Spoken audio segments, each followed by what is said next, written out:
So even when she has approved and say, yeah, that's what I'm trying to say. And women should do the same thing for men as well. It's both ways. We should all practice delayed response. When you are clear, then say, okay, so if that's what you are saying, let me think through it. Except it's urgent. Let me think through it. I'll get back to you. What that is doing is that it's giving the other person the assurance that he or she has heard me. Right? That's maturity. And then when you come back again to talk to the person, still say, okay, so I've thought about it. You mean what you said is 1, 2, 3 again, right? You say yes, then give the response. What you are doing is pushing the tape, letting the person know, I hear you. I hear you. I'm in your shoes. I understand you. I'm there. You'll be stunned how many things you will save by that. And then lastly, I want to say this to men especially, because men usually are the approving line for so many things in the home. It's not supposed to be like that, but that's how it is. But let's leave that, okay? So men are usually the approving line for so many things. If that is the case, make your no rare and make your yes common. I always tell men there are 3 ways to keep a home together. The first thing is whatever your wife says, do it. Number 2, whatever your wife wants, do it. Number 3, remind yourself that whatever your wife wants, do it at every point in time. If you do what your wife wants every time, you will be shocked at the kind of peace that will be in your home. Whatever she wants, let her do it. Whatever she asks, give it to her.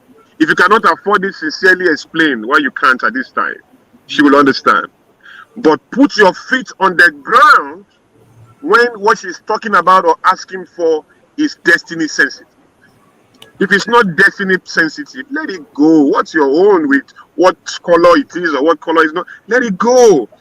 Focus on the big rocks, except it's destiny sensitive. But you know what? When you are used to saying yes, yes, yes, yes, every yes you say empowers your no in the day of usage. You see, every yes you say today goes into your future to empower your no in the day of usage. Because when you say no, yes, yes, yes, yes, every time, the day you say no, your wife will say, there must be something there. Because she's used to your yes. If my husband says no, I better check it, because she's used to you saying yes easily. When you make your yes common and make your no rare, you empower yourself and the usage of your no in the future. Yes. Okay, thank you. Okay, so because of time, I'll just run quickly through the remaining 3 questions. So the 4th one is on commitment. Why is it necessary for men to be committed to their marriage and to their home as a husband? And the other question is about leadership. Because many believe that men are the leaders in their home. So how should men be playing this leadership role in order to ensure that they are really building a good home where their wife and children, can be happy or they can thrive in? So commitment for me is an act of will. And an act of will is an act of integrity. I always tell people, don't judge yourself by what you do in front of people. Don't even judge yourself by how you keep the promises you make to people. Judge yourself by how you keep the promises you make to yourself. You really cannot deceive anyone except you have mastered how to deceive yourself. Because for me to lie to you, I have to lie to myself first. I have to believe in what I am saying that is a lie, and that I want to present it to you as the truth. So every time you deceive people, you have actually first of all deceived yourself. If you can't break your own moral code, you really can't break that of anyone else. You see? So when you inflict pain on people, you are actually turning yourself into a monster. So if you, like during those days of racism in South Africa or in the United States, those days of segregation and all of that, The more you torture people, the more it brings out the worst in you. Because even in good people, the potential for evil on a large scale exists. Even in good people. And when you put yourself in an environment that keeps bringing the negatives out of you, you are turning more and more into a monster. And every action you take is a rehearsal for mastery. So I don't think people should demonstrate commitment because they want to help people or they want to fix their world or they want others to be better. I think they should think about commitment as a gift to themselves. Because really, you don't need to worry about anything you do with other people if you worry enough about the things you do to yourself. Even the Bible says that he that is wise for himself. Is wise for himself. He said, he that showeth mercy does himself good. He said, blessed are the merciful, for they shall obtain mercy. So whatever a man sows, he will reap. So at what point are you helping anyone? It seems to me that every action you take is multiplying your own experience for you. And so men should be committed because you gave somebody your word. Women should be committed as well, but in our society, particularly the African setting, right? Men are permitted to broaden their options, as far as commitment is concerned, why the woman is not. If a woman has a boyfriend and she's married, they will say she's promiscuous. If a man has three girlfriends and is married, they say, man, that guy bad. That's what they will say. Even if the girl is single, if she's dating two guys, they will say she's a dirty girl. When the man is single and he has two girlfriends, they will say the guy is hip, man. The guy is a bad guy. So the idea is the standards of morality are invented differently for the man and another for the woman. In other words, the man is permitted to coexist with his nuisance, right? And to do that with peace, regardless of his impact on other people. And the woman is somehow excused, pardon me to say that, or denied of that nuisance as well, on the same rules. So the man has to be a different type of man that has educated his consciousness beyond the weakness of tradition and the norms of society to be able to stay true. I've seen men who believe in the idea of variety, and justifiably so. Men are outside in, women are inside out. Because men are outside in, they are able to celebrate variety more. So fidelity can be a tough game for the average man, But when you go down to it, the man says, how can I be loving only one woman, sleeping with one woman for the rest of my life? I don't understand why I should do that. Fidelity is not just it for me. But go close to that man. He has been using one Baba for the last 20 years. He has used the same brand of car, BMW, every time for the past 10 years. That's fidelity. The men can practice fidelity with clothes, with brands. They wear only a particular type of watch. They wear a particular type of perfume. They've been loyal to a perfume for 4 years, but they find it difficult to be loyal and practice fidelity with a human being.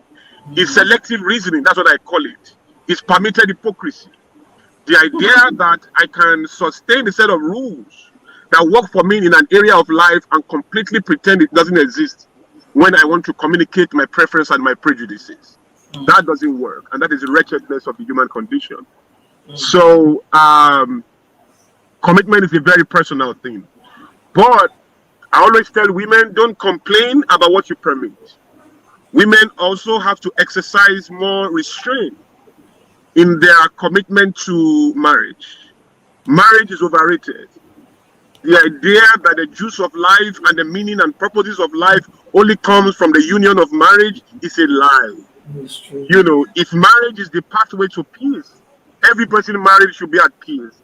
If you see a house burning and you see a house, it's not even burning, it's a beautiful house. People are running out of the house with dread and rage. You shouldn't be quick to run into that house.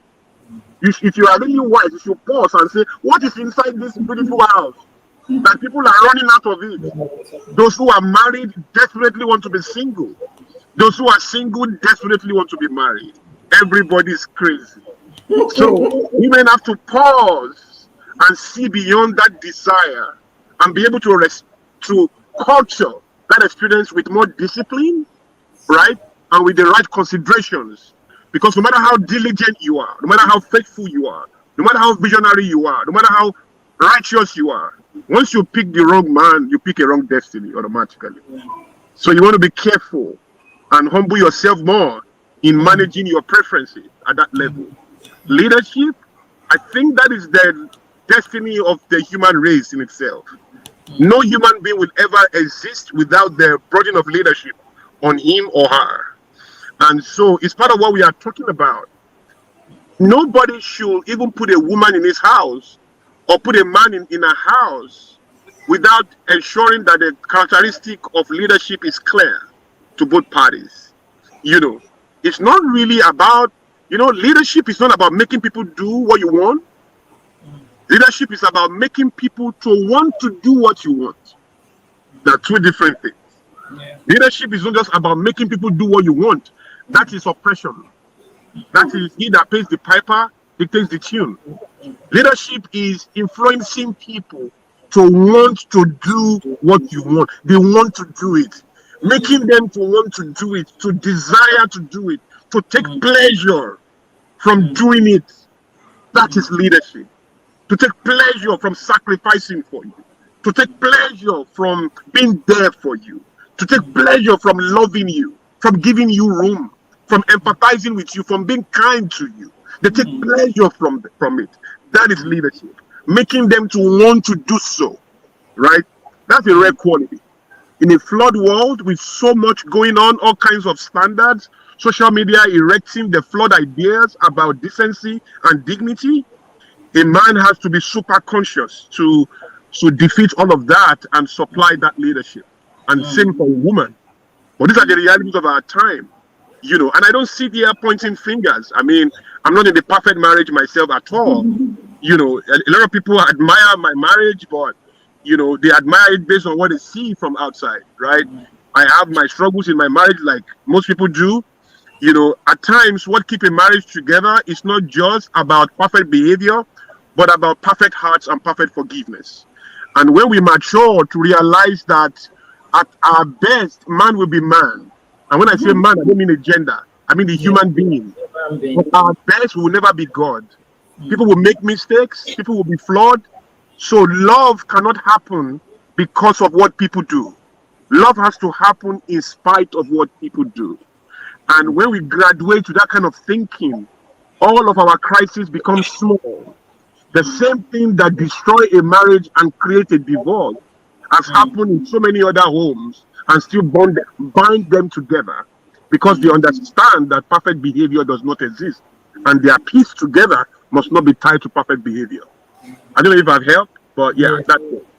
Okay, thank you so much, sir. So the last two questions. So, sir, we want you to speak briefly on submission, because some men believe that the reason why they are having challenges in their marriage is because they married a woman who is not submissive, that she's ungovernable, she's not submissive. So I want you to speak briefly on submission and why men should balance it, because some people believe that marriage is a master servant relationship, and if she cannot submit, then the marriage will be made a hell on earth for her. Then the last one is on the issue of mother-in-laws. Why is it that some men find it difficult to manage the relationship between their wife and the mother? So because some women believe that mother-in-laws have posed more problems to their marriage than any other thing. For yesterday a woman was saying the only problem I have in my marriage, the only reason why I'm not enjoying my marriage is because of my mother-in-law, his family members. They will not allow me to enjoy my marriage. So at what point should the man come in to say, what, this is my home, you are equally my family? How should he manage that relationship? Yeah. So submission, like we said, if you need to remind your wife to submit to you, it is probably proof that your leadership already failed. Because you are not, you see, submit to me is not supposed to be said, it's supposed to be experienced. And both parties should submit to each other, actually. But because of time, I can't break that down. But this is what I would say. You know, it's such a, when you are dating a woman, even when you are courting, and your girlfriend at that time wants to buy a shoe, and you feel there, I don't think you should buy this shoe. I don't think you need it. I think you should just let it go. Maybe she said, no, I like it. Okay, it's fine. Buy it. I will even pay for it. Pay for it. And then 2 weeks after, she went to a party and they were shooting. She had to run away. She lost one leg and only one leg came back to her. She won't tell you that. Can you believe it? You see, she will keep quiet. She will say, And then when you find out, that's why it's time to say, she better tell you not to buy it. You just keep quiet. Leave it. Be watching. Another 1 month after, she says she wants to go to an event with some of her friends. Say, that your friend? I don't really think she's the... Well, but it's fine if you really have to go. You say, no, I have to go. They are my friends. And then she goes, and then she comes back. Oh, I was so embarrassed. My friend did this, and da. When you are in a relationship, there is a way God has arranged the universe that He will begin to give you opportunity for your partner to see the weight of your counsel. You are not husband and wife yet. And she lost her shoe today. And you said she should not buy the shoe. She went to a party that she should not go. She went, she didn't like it. And then those kind of opportunities will come. It's God that arranged it like that. By the time you are getting married, she will have said, I think when my husband is talking, I should let him be. I should just for my own good.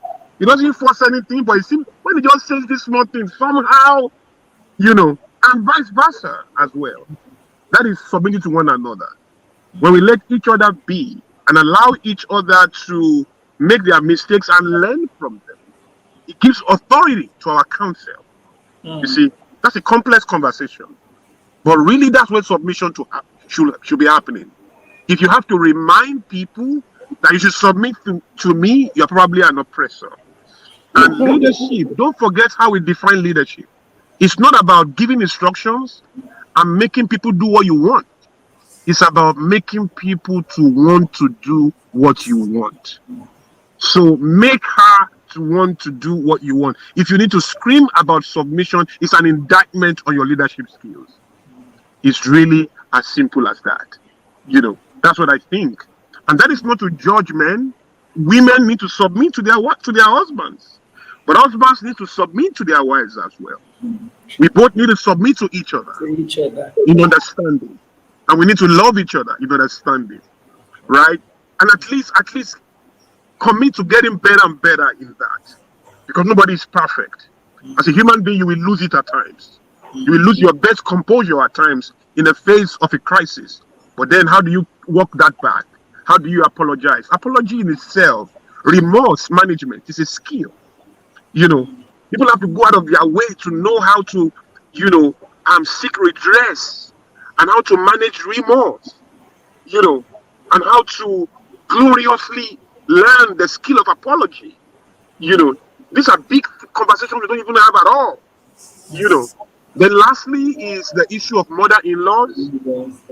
I'm sorry to say this, but if a man has not gained his freedom from parents before he gets married, that is when none of these things happen. That freedom, that detachment should have occurred before the man committed to another woman, and vice versa. There's a gentleman I was counseling about 3 weeks ago, and I said, when she spoke to me about his girlfriend, I said, she's not ready. I said, the mom is dominating. My mom is quite dominating. My own mom, quite dominating. And if you don't have your freedom as a person, she can really pretty much control things. She was a second wife in a polygamous home. She's been fighting battles from age 21. She was born to her father was a king with many wives. So she has been fighting polygamous wars since childhood. So she's not used to living things at equilibrium. She takes charge, she moves. So the secret is for me to have gained my independence such that I can take what I call CIA, credible independent action. Credible independent action, right? Regardless of who approves and does not approve. When a man or a woman has not attained to CIA, they will helplessly concede their authority to other stakeholders within and around them.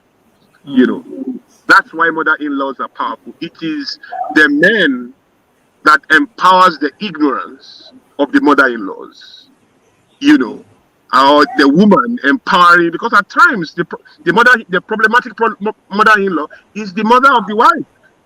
It's an assumption. In fact, it's an unrealistic assumption to say is the mother of the husband.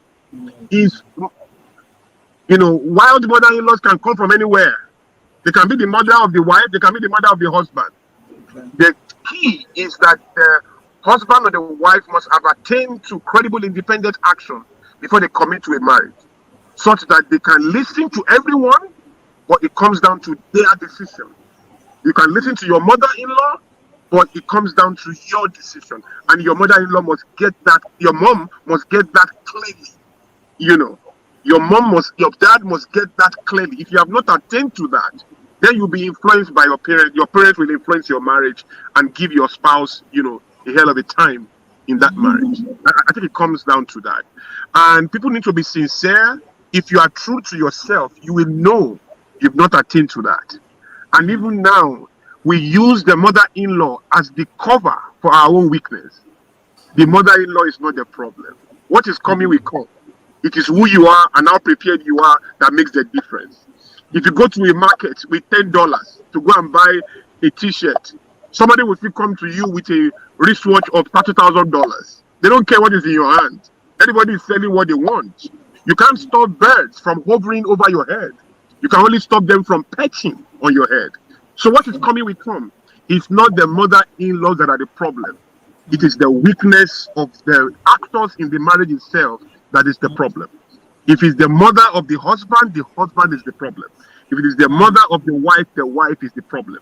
And if they can find that, they should humbly submit themselves to some coaching or therapy to help them to be able to master their own emotions, predict their own decisions better, and stay in control of it better.